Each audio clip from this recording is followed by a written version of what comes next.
Hello friends, welcome to దేవాంష్కా stories వాళ్ళు. ఇప్పుడు మీరు వినబోతుంది ఒరే బావసే మర్దల స్టోరీలోని 37వ భాగం. రామ్ తల పట్టుకొని, అబ్బా దీనికి కోపం వస్తే ఒక పట్టాన తగ్గదు. అయినా నేను కావాలని అరవలేదు కదా, దీని తప్పు కూడా ఉంది కదా, అర్థం చేసుకోదే అని విసుగ్గా అనుకుంటూ తన బైక్లో ఫ్లాట్కి వెళ్ళాడు. వాళ్ళ వెనక వచ్చిన నిత్య, కృష్ణ విడివిడిగా ఇద్దరు వెళ్ళటం చూసి ఏం జరిగిందా అనుకుని ఒకరి మొహం ఒకరు చూసుకొని భుజాలు ఎగరేసి మొగుడు పిల్లలు వాళ్ళ గొడవలు వాళ్ళే తీర్చుకుంటారులే అనుకొని ఇంటికి వెళ్ళిపోయారు. రామ్ ఇంటికి వెళ్ళేసరికి సీత కిచెన్లో గిన్నెలన్నీ పగలగొట్టేంత సౌండ్ చేస్తూ కొంచెం కూడా బ్రెయిన్ లేకుండా అలా ఎలా తిట్టేశాడు. మొదటిసారి వర్క్ చేస్తున్నాను కదా, చిన్న చిన్న మిస్టేక్స్ జరగకుండా ఉంటాయా, దానికి అంతెత్తున ఎగరాలా, పైగా అంతా అయిపోయాక సారీ అంట. సారీ. బావ మారిపోయాడు, పూర్తిగా మారిపోయాడు. నేను దూరం పెడుతుండేసరికి ఆ కోపం అంతా ఇలా చూపించాడు అని ముక్కు చీదుకుంటూ తనలో తానే అనుకుంటూ ఉంది.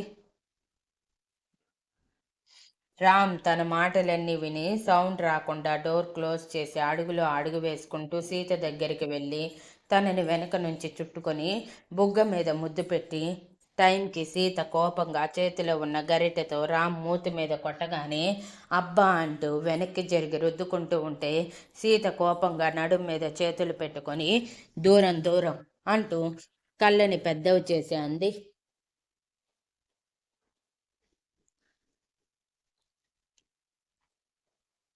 రాక్షసి అంటూ రామ్ సీత రెండు చేతులు వెనక్కి మడిచి పట్టుకొని తన మీదకి లాక్కుని, ఎందుకే అంత కోపం, నువ్వు ఆఫీస్ విషయాలు ఇంటికి తీసుకురాకూడదని ఫస్ట్లోనే అన్నావు గుర్తుందా, మరి ఎందుకు నువ్వే ఆఫీస్ విషయాలు ఇంటి వరకు తీసుకొస్తున్నావు? నీకు తెలుసు కదా నేను వర్క్ విషయంలో ఎంత స్ట్రిక్ట్గా ఉంటాను అనేది. నా భార్యవి నువ్వే, అందుకే చిన్న మిస్టేక్ జరిగినా ఒప్పుకోలేక నార్మల్ ఎంప్లాయీని అరిచినట్టే అరిచాను. నేను ఎవరి విషయంలోనైనా ఇలానే ఉంటాను, ఇలానే బిహేవ్ చేస్తాను. నీ విషయంలో మాత్రమే కాదు, అర్థం చేసుకో సీత అని క్యూట్గా మొహం పెట్టి అన్నాడు. సీత రామ్ చేతిలో నుంచి గింజుకుంటూ ఒక్క మాట కూడా మాట్లాడకుండా కోపంగా రామ్ వైపు చూస్తూ ఉంటే, అబ్బా ఈ కోపంలో ఎంత ముద్దుగా ఉన్నావో తెలుసా అని ముందుకు వచ్చి సీత పెదవులు అందుకోగానే సీత కోపంగా రామ్ కింద పెదవిని కసుక్కున కొరికి రామ్ వెనక్కి జరగగానే, ముద్దు పెట్టుకున్నావంటే మూతి పచ్చడయ్యిద్ది అని కోపంగా ఉంది. ఏంటే నీకు ఏ దెయ్యమైనా పూనిందా ఇలా బిహేవ్ చేస్తున్నావు అంటూ సీతని వదిలేసి పెదవికి ఉన్న ఘాటుని చూసుకుంటూ ఉంటే, నాకు కాదు నీకు పూనింది, ఫస్ట్ టైం వర్క్ చేశాను కదా, చిన్న మిస్టేక్లే వస్తే ఏదో పెద్ద తప్పు చేసినట్టు ప్రాజెక్ట్ అంతా పోయినంత హడావిడి చేసి నన్ను తిట్టావు. అందుకే నేను నీ మీద అలిగాను, కోపంగా కూడా ఉన్నాను. నా కోపం పోయేంత వరకు నీతో మాట్లాడను అని రామ్ గుండెల మీద చేయి వేసి వెనక్కి తోసింది. అక్కడ ఏమైనా ఉంది సీతన ఇలా తోయగానే అలా వెనక్కి కదలటానికి? రామ్ కదా, ఇంచు కూడా కదలకుండా ఇంకా ముందుకు వచ్చేసి అతని బిగి కౌగిలిలో సీతని బంధించి, నిజంగా సారీ, ఆ టైంలో వర్క్ హెవీగా ఉండేసరికి అది చేస్తూ ఉన్నాను. అప్పుడే నువ్వు ఫైల్ తీసుకువచ్చి చూపించేసరికి అందులో ఎర్రర్ కనిపించి కోపం వచ్చింది. నాకు ఏ వర్క్లో అయినా పర్ఫెక్షన్గా ఉండాలి సీత. ఆ సమయంలో నువ్వు నాకు ఎంప్లాయీగానే కనిపించావు, కానీ నా మరదలు భార్యగా కనిపించలేదు.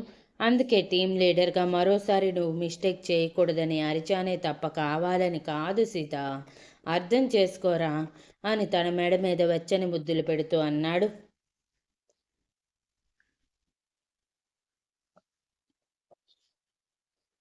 రామ్ చేసే పనులకి సీతలో మైకం కమ్ముతున్న కష్టంగా ఆపుకుంటూ రామ్ నుంచి దూరం జరగడానికి ట్రై చేస్తూ, నువ్వు ఎన్నైనా చెప్పు బావా, నువ్వు పెళ్ళయ్యాక ఇదే ఫస్ట్ టైం నా మీద ఇంత గట్టిగా అరిచావు, నేను ఈజీగా తీసుకోలేకపోతున్నాను అని అలకగా మొహం పెట్టి అంది. సరే, నీ కోపం పోవాలంటే నేనేం చెయ్యాలో చెప్పు, అదే చేస్తాను.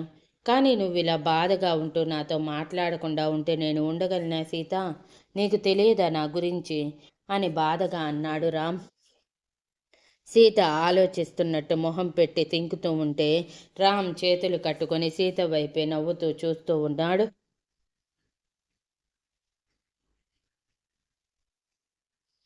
సీత బాగా ఆలోచించి, ఓకే అయితే నేను నిన్ను ఒకే ఒక్కసారి ఎప్పుడైనా ఎక్కడికైనా తీసుకువెళ్తాను అన్నప్పుడు ఎందుకు, ఏమిటి, ఎక్కడికి అని ఏ ప్రశ్న వేయకుండా నాతో పాటు కళ్ళు మూసుకొని నేను ఎక్కడికి తీసుకువెళ్తే నువ్వు అక్కడికి రావాలి అని అంది.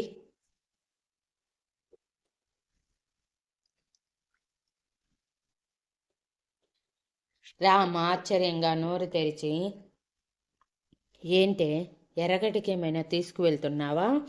మెంటల్ ఎక్కిందని చెప్పి 4 రోజులు నన్ను మెంటల్ హాస్పిటల్లో పడేసి నువ్వు ప్రశాంతంగా ఎంజాయ్ చేయటానికి ప్లాన్ చేసుకున్నావా అని అన్నాడు. బావా అని సీత చిరుకోపంగా అరవగానే, జస్ట్ జోకింగ్, కానీ నువ్వన్న ప్రపోజల్కి ఎలా ఒప్పుకుంటాను సీత? అయినా నువ్వు నన్ను ఎక్కడికి తీసుకువెళ్తావు చెప్పు? నేనే కదా నిన్ను ఎక్కడికైనా తీసుకువెళ్లాల్సింది అని ఆలోచిస్తున్నట్టు మొహం పెట్టి అన్నాడు. అదంతా నీకెందుకు బావా? నేను చెప్పింది చేస్తానని చెప్పు, లేకపోతే నాతో మాట్లాడటం మానేసి పోయి ఫ్రెష్ అయి బుద్ధిగా ముసుగు తన్ని పడుకో అని చిరుకోపంగా చెప్పి మళ్ళీ వంట చేయటానికి పూనుకోగానే రామ్ సీతని వెనక నుంచి చుట్టి, సరే సరే, నువ్వు అంత కోపగించుకోకు. మహా అయితే బిర్లా మందిర్కో లేకపోతే ట్యాంక్ బండ్కో తీసుకువెళ్తావు అంతే కదా. ఎందుకంటే నా సీతకి సిటీనే పూర్తిగా తెలియదు, ఇక మిగిలిన సిటీలు ఏం తెలుస్తాయి చెప్పు అని నవ్వుతూ అన్నాడు. సీత చిరుకోపంగా, అంటే ఏంటి బావ నీ ఉద్దేశం? నేను ఒక పల్లెటూరు బయటిని, నాకు అసలు ఎక్కడికి వెళ్ళటం తెలియదు, ఎక్కడికి వెళ్ళాలన్న భయంతో వణికిపోతాను, నువ్వు లేకుండా ఒక్క అడుగు కూడా వెయ్యలేను అని ఇండైరెక్ట్గా అంటున్నావా అని నడుం మీద చేతులు పెట్టుకొని రామ్ వైపు తిరిగి సీరియస్గా అడిగింది.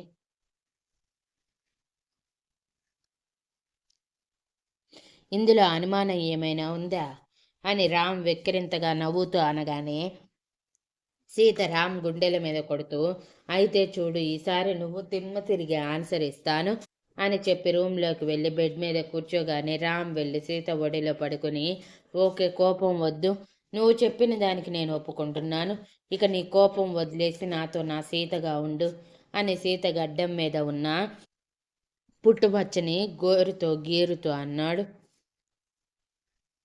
సీత రామ్ తల నిమురుతూ, ఆ మాట అన్నావు, బాగుంది అని నవ్వుతూ, ఇకలే నాకు పనుంది, వెళ్ళి చేసుకోవాలి, అసలే నువ్వన్న మాటలకి ఏం చెయ్యాలో అర్థం కాక హెవీ వర్క్ చేసుకొని లంచ్ కూడా చేయకుండా సిస్టమ్ ముందు కూర్చొని కళ్ళు అప్పగించేశాను, కళ్ళు కూడా నొప్పులు వస్తున్నాయి, దాదాపు 5 అవర్స్ సిస్టమ్ ముందే కూర్చొని కళ్ళు మూయినందుకు అని అంది సీత. రామ్కి అప్పుడు సీత లంచ్ చేయింది గుర్తుకు వచ్చి తన ఒడిలో నుంచి లేచి తన భుజాలు పట్టుకొని కుదిపేస్తూ, ఎంత కోపం బాధ ఉంటే మాత్రం తినటం మానేస్తావా? నువ్వు అసలు ఆకలికి ఆగలేవని తెలుసు కదా, ఎందుకు ఇలాంటి వీర కృత్యాలు చేస్తున్నావు అని అరిచాడు. సీత బుంగమూతి పెట్టుకొని రామ్ చేతులు తోసేసి, మరి నువ్వన్న మాటలకి డీప్గా హర్ట్ అయ్యాను, నన్ను నన్ను నేను ప్రూవ్ చేసుకోవటానికి 2-3 అవర్స్ 2-3 టైమ్స్ నువ్వు చెప్పిన వర్క్ వితౌట్ ఎర్రర్స్ చేయటానికి ఆ 5 అవర్స్ పట్టింది, అందుకే 7 అయ్యింది, లేకపోతే ఎప్పుడో ఇంటికి వచ్చేసేదాన్ని అని అంది. సీతని బాధ పెట్టినందుకు రామ్ బాధపడుతూ, సారీ సీత అని తన మొహం దోసిలిలోకి తీసుకొని, ఇంకొకసారి ఇలా చేయను, కానీ నువ్వు కూడా నాకు కోపం వచ్చేలా వర్క్లో ఎర్రర్స్ చూపించి నాకు ఇరిటేషన్ తీసుకురాకు, 1-2 సార్లు చెక్ చేసుకొని నా దగ్గరికి రా, వర్క్లో ఏమైనా తప్పులు జరిగితే నేను బేర్ చేయలేను అని అన్నాడు. సరేలే అని చెప్పి మళ్ళీ వంటగదిలోకి వెళ్తూ ఉంటే రామ్ తన చేతిని పట్టి లాగి, ఈరోజు నీకు కోపం తెప్పించి ఏడిపించినందుకు నేను వంట చేస్తాను, నీకు ఇష్టమైనవన్నీ అని ప్రేమగా అన్నాడు.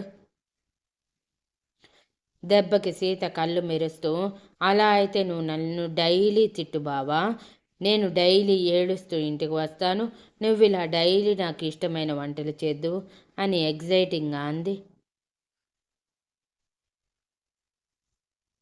రామ్ చిరుకోపంగా తన తల మీద మొట్టి, ఏం వాగుతున్నావే, డైలీ తిడితే ఇదిగో ఈరోజు వచ్చి కిచెన్ మీద నీ ప్రతాపం చూపించావు చూడు, డైలీ అదే చేస్తావు, అప్పుడు ఇంట్లో సామాన్లు ఏమీ లేకుండా అన్నీ ముక్కలు ముక్కలై ఉంటాయి అని వెటకారంగా చెప్పి,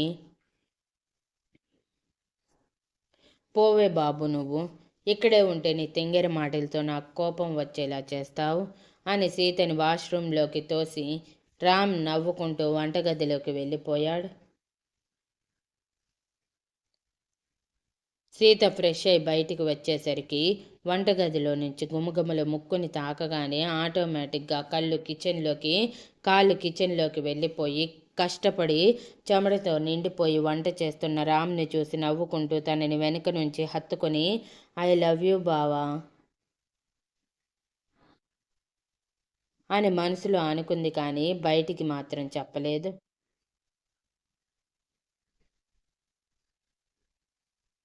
ఆ మాట రామ్ మనసుకు చేరిందేమో. షాకింగ్ ఎక్స్ప్రెషన్తో ఒక్కసారిగా వెనక్కి తిరిగి, సీత నువ్వు ఇప్పుడు ఏమైనా అన్నావా అని అడిగాడు. Thank you for listening and please like, share, comment and subscribe.